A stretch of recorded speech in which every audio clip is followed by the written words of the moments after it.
கடந்த 1.25 வருஷமாக இந்திய பங்குச்சந்தை உலகத்திலேயே மிக மோசமான பங்குச்சந்தையாக இருந்தது. 2 முக்கியமான விஷயங்கள் எதிர்பார்க்கப்பட்டது. ஒன்று மத்திய பட்ஜெட், 2வது இந்திய அமெரிக்க வர்த்தக ஒப்பந்தம். அந்த பட்ஜெட்டு பங்குச்சந்தை சார்ந்து ஒரு நெகட்டிவான பட்ஜெட், டிசப்பாயிண்டிங் பட்ஜெட் அப்படின்னு சொல்லலாம்.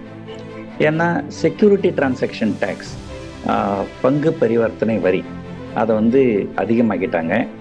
இதனால் பங்குச்சந்தைகள் பெருமளவு சரிஞ்சிட்டு இன்னைக்கு ஓரளவு மீண்டு இருந்தது. இன்றைக்கு ட்ரம்ப் இந்தியாவுக்கு எதிரான வர்த்தக ஒப்பந்தத்தை அறிவிச்சிருக்கிறாரு. ஏற்கனவே இந்தியாவுக்கு எதிராக 50% வரி இருந்தது. அது இப்போது 18% அப்படின்னு குறைச்சிருக்கிறாங்க. இந்திய பங்குச்சந்தையினுடைய குறியீட்டு எண்ணான நிஃப்டி, அது உலக அளவுலேயும் வர்த்தகம் நடைபெறுகிறது. அது கிஃப்ட் நிஃப்டி அப்படின்னு சொல்லுவாங்க. அந்த கிஃப்ட் நிஃப்டி இப்போதைக்கு 3% உயர்ந்து காணப்படுகிறது. இந்த நிலை இப்படியே தொடர்ந்தால் காலை பங்குச்சந்தை ஆரம்பிக்கும்போது 3% கூடுதலாக ஓப்பனாக வாய்ப்புகள் நிறைய இருக்கிறது.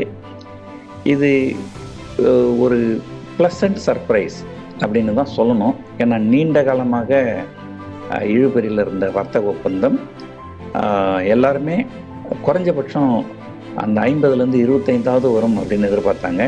ஆனால் இப்போ 25யும் குறைந்து இப்போ 18 அப்படின்னு வந்திருக்கு.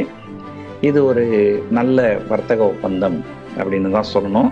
இந்தியாவுக்கு இது ஒரு மிகப்பெரிய ஒரு சாதகமான விஷயம் அப்படின்னு சொல்லணும். இதனால் பங்குச்சந்தைகள் இன்னும் நல்லா சிறப்பாக இருக்கும். குறைந்தபட்சம் 3% ஏறும் அப்படின்னு எல்லாரும் நம்புகிறாங்க.